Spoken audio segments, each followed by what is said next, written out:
So here we're going to be reviewing the grey columns of the spinal cord and what in particular are spinal laminae.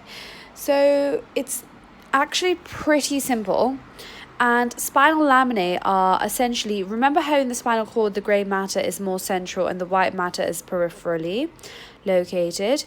Essentially you have these things called rex laminae, and those are functionally specific regions within the grey matter of the spinal cord.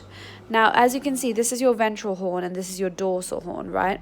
And your ventral horn is for motor action or motor output, and your dorsal horn is for sensation, isn't it? Now, essentially, your rex laminae are 10 functionally specific, and we're going to start off with looking at the dorsal horn.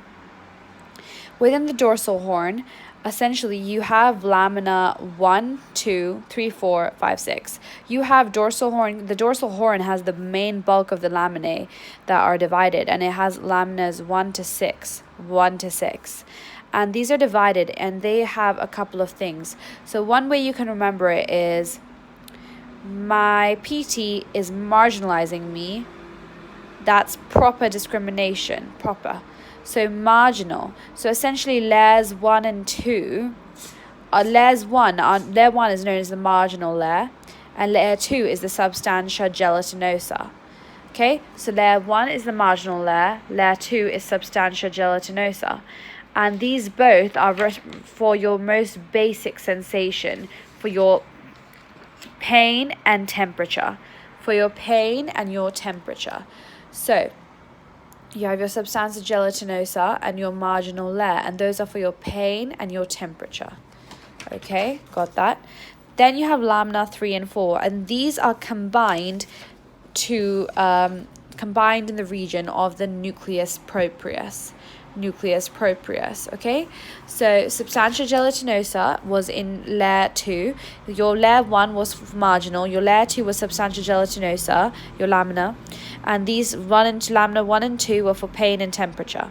Then lamina 3 was nucleus proprius, and this, coincidentally, proprioception, is for kind of like the unconscious proprioception. Okay, just remember proprioception, and also discrimination. Okay, so pain and temperature, that's marginal. That's proper discrimination, nucleus proprius. Okay, so marginal layer, substantia gelatinosa, nucleus proprius. Then lamina 5 and 6 are less specific. They're just, lamina 5 is for visceral info and lamina 6 is for limb information. Okay. All right, now after that we have the lateral horn. And now before I go on to the lateral horn, remember the dorsal horn was for sensory information, your ventral horn was for motor information, but your lateral horn was for your unconscious or autonomic information, or maybe sympathetic, unconscious autonomic. And the way it's from those extended, lateral horn was only present in T1s to L2, So another way you can think of it is tilt. T1, I looks like a 1, and LT for 2. T1 to L2. Okay, now for lateral horn, the lateral horn only contains one lamina, which is lamina 7, and this one is called the dorsal nucleus of Clark. Long name, Clark's the person who discovered it, and it's for unconscious proprioception that once projected upwards goes to the cerebellum. So after your PT discriminates, or pain and temperature, that's marginal, PT marginalizes, pain and temperature, that's marginal, and proper discrimination, remember, don't lie, Clark, and that's for your dorsal nucleus within your lateral horn, or your lateral.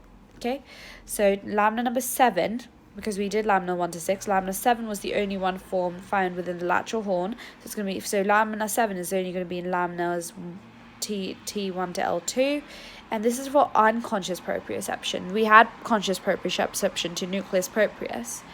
Then you have laminas 9 and 10. Lamina 9, okay, now these are in ventral horn. We're on ventral horn.